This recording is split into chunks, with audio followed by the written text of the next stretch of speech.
What's up, everybody? It is Kellen here from Start Your Systems, and welcome to another edition of MX vs. ATV Supercross Encore official track gameplays here on the channel, where today, playing round, 13 at St. Louis, and interesting track, and one that I'm a little bit more familiar with. We're going to do 15 laps on this track today. Lap times are roughly in the 1 minute range, and you guys should know the drill on these videos by now. Talk about the track for a couple laps, then talk about real life Supercross for pretty much the rest of the time, and we have a good old time playing some video games. For those of you that may be tuning into this video for the very first time, you can download the complete track map pack on Steam. It's like a DLC pack if you're on a computer. It's in the Moto Club Depot. I don't know why that word sounded so strange to me, but in the Moto Club Depot on Xbox Live and on the PlayStation Network. So if you have the game on either of those, or if you actually just purchase the game like right now, like either download it or go to your local store or whatever. I'm pretty sure it's called like MX vs. ATV Supercross Encore, the official track gameplay version, or the official track version, or something like that. And then you get all the tracks. It's like $20 to get 17 tracks, or 16 tracks, I should say, because there's no Daytona. So it's kind of cool. And this is St. Louis. Interesting kind of layout this week. As I said, I am a little bit more familiar with it because, as most of you know on this channel, I'm heavy into playing MX Simulator. And being as such, and being one of the good players in the game, I decided to build a little like house compound in Sim that I could practice on, train on, whatever you want. And I built 2 tracks from this year's Supercross circuit on that little compound, and one of them was the St. Louis Supercross. So I know the track pretty well because I've already ridden it a ton in Sim, and pretty comfortable with how the track is going to lay out this week and stuff like that. But basically, first rhythm section in this game, at least, triple quad on off. I think it's going to be a little bit different in real life, but then you do a 180 left hand turn into a roller into the whoops, 180 right hander into a triple, then you come back across the start straight into an off camber after a double, and then a really tight section where you come out of the off camber, a small double over the over under bridge, and then a Supercross triple is the finish line jump. Left 90 to a triple on off single section, right 180 into back-to-back Dragon's Back. I mean, we've had Dragon Backs like every week this year. And then a 5-3 into the corner, single jumps, and then 3 singles, a taller single, 2 singles, a taller single, and then 1 more single. So as you can see right there, I just went 3-3-2. Probably going to be a couple different options, but then you swing back under the tunnel and down the start straight. So kind of a cool track layout. I built it on my compound because I thought it was probably one of the better looking tracks for the East Coast this year. So I like it. It's fun to play in this game so far, and I would recommend playing it as well if you haven't already. On to real life Supercross, which we will see pretty much one of the last times this year we'll see the East Coast guys race is this round at St. Louis, and then the race East Rutherford, which is round 16, and then the East-West Shootout in Vegas. So these guys are really getting closer and closer to the end of their championship. They are further into their championship now than the West Coast guys, who are going to start up next week at, I think Seattle's first, and then they go to Salt Lake City.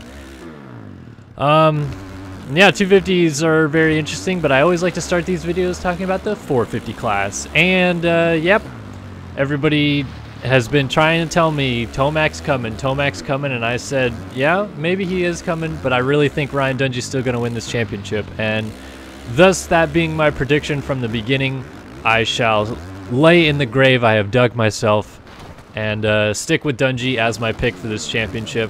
I'm not too certain he's going to win it, but I'm going to stick with that, as I just feel that he is still the favorite.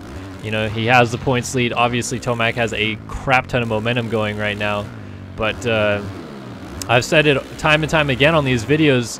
You know, Eli Tomac just has never won consistently all the time like this without having a crash or some sort of, you know, failure on the bike or something like that. Like, something is going to go wrong, I can only assume. I'm sure a lot of people felt kind of the same way when I'm trying to compare this to other times But when Ricky Carmichael started dethroning McGrath in 2001, and he ended up winning 14 of 16 rounds that year. I mean, he had the points lead by round 6 because he won round 2, he won round 4. They split wins up until that point, and then when he won round 5, he had the points lead from then on and won every single race to finish the year. And so that was like the last time I can really compare it to what Tomac is doing right now, which is just pretty much winning out almost. You know, I know that now he's 7 for 9 this year since he's been in a position that he, quote, needed to win to get back into the title hunt. And he's not necessarily been perfect, but he's certainly won a lot more than I think any of us expected, especially at the beginning of the year when he just looked way off the pace, way less comfortable than we kind of expected him to be, dealing with arm pump and stuff like that. Like, the whole arm pump issue is like a thing of the past with Tomac. Like, where'd that go, you know?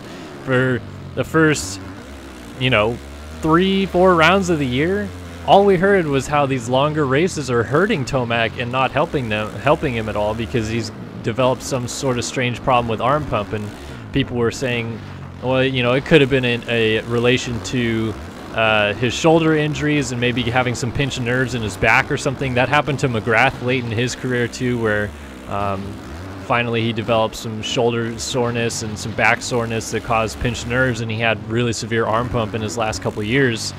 And since, you know, Tomac had double shoulder surgery after his crash in 2014, it seemed like that may have been a similar problem that he was experiencing there. Now it's just like it's all gone. Like, for some reason his fitness is you know, right on par with Dungey, and he doesn't fade late in the race like he really was at the beginning of the year. He must have just really figured something out. I'd like to make a point about the way that the tracks have been this year and say that while a lot of the East Coast rounds have been ruddy and challenging, they weren't even close to as changing of conditions as the West Coast rounds were to start the year.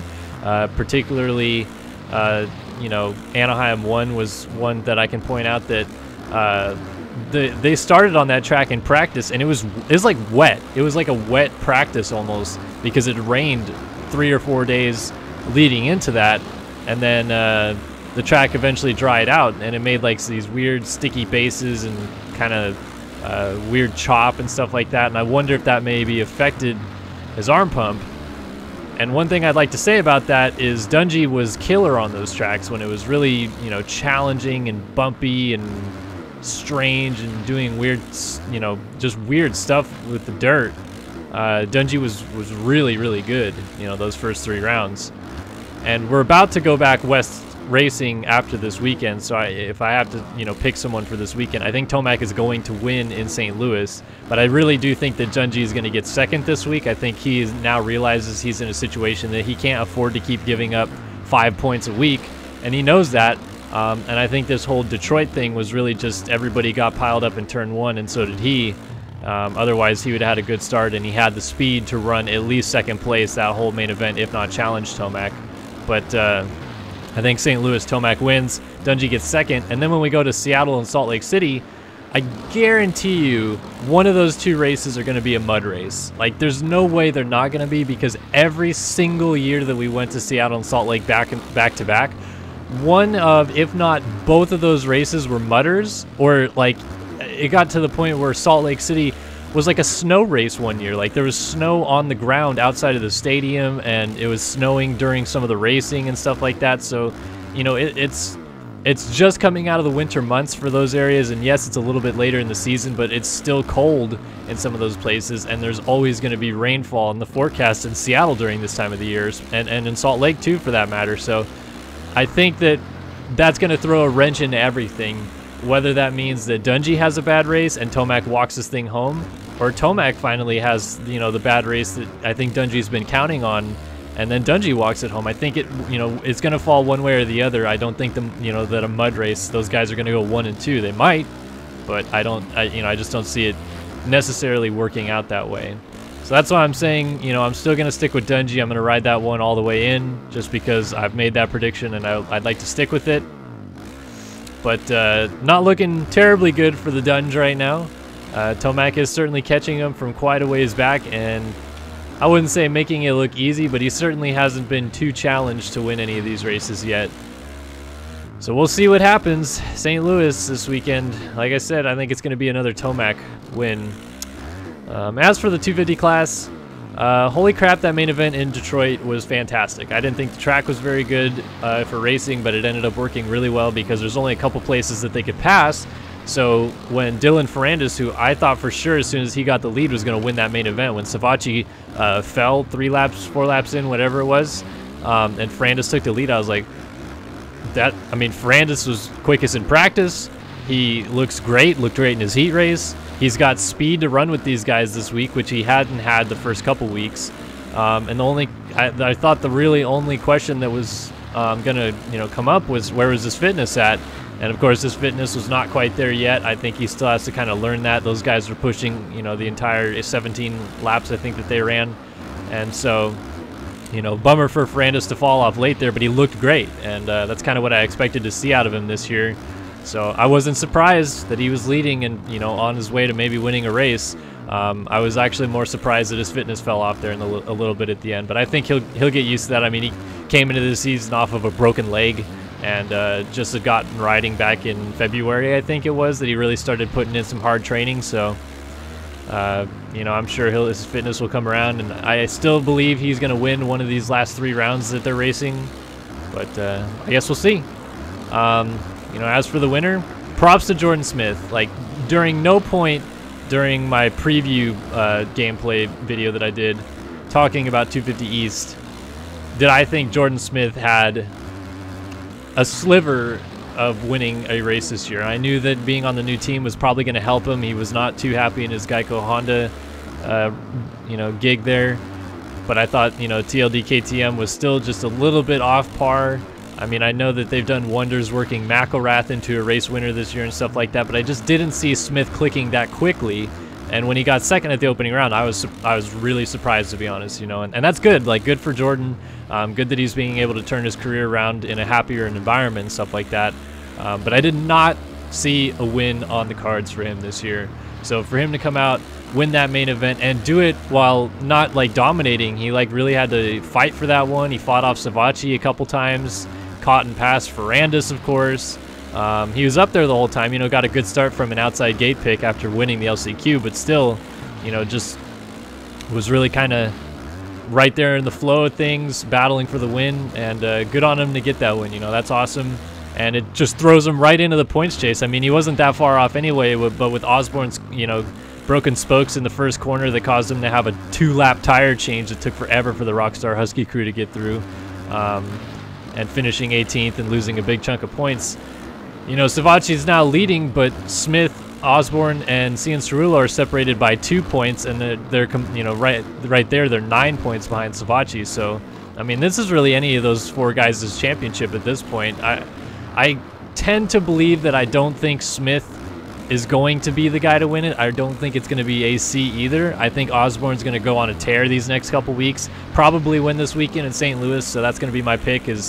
I picked Tomac for 450s. I think Osborne's going to win this weekend in St. Louis, get back his championship run back on track. And I could see Savacci finishing 3rd this weekend. Savacci has been kind of hit or miss this year. He just doesn't seem like the same Savacci that I remember from last year. But I just, if he doesn't start up front and hole shot and lead comfortable laps, he just doesn't seem to really fight through the field very well. And so, he crashed back to 3rd this past weekend and really kind of stayed there. If it wasn't for Ferrandis falling off so dramatically at the end, I don't think he would have even passed Ferrandis after Smith got him. So, Savacci gained the points lead, is in a good spot to, maybe win this championship now. But it's still kind of up in the air whether or not he has the speed to ride this thing home with, the way he's been riding this year. So we'll see. Like I said, I think it's going to be Osborne with the win this weekend. I think that Savacci will finish 3rd, and I think it's either going to be AC or Ferrandis finishing 2nd. Obviously, Cianciarulo is still a little hurt from that, collision that he had with Osborne 2 weekends ago. So he's not really 100% yet, but he fell early in the main event battling with Ferrandis and then fought his way all the way up to finish on the podium anyway. So, obviously speed's there, fitness still seems to be there despite the injury. I think he could finish second this week, and I think he probably still has a win in him this year. I don't see him necessarily challenging for the championship at this point, though, but who knows? I mean, that 250 class is kind of suddenly blown wide open with Osborne having that terrible race, and anything could happen. I guess we'll have to wait and see. Obviously, always love hearing your guys' opinions on the status of the classes right now. This is, like I said, the last time we'll see the East guys for a couple weeks after the West guys get their series going again. So this is a big momentum week for someone. You know, if Osborne wins this week, that's huge. You know, that swings a lot of momentum his way for a couple week break. And, you know, Tomac maybe taking another win in the 450 class, just more and more momentum that he has just been eating up in chunks right now. But that's my opinion on the way that things are shaping up in the Supercross Championships right now. Thanks for watching another edition of the custom track gameplays, or real-life track gameplays on MX's ATV Supercross Encore. You guys like the video? Like, comment, subscribe, and we will see you guys in the next one.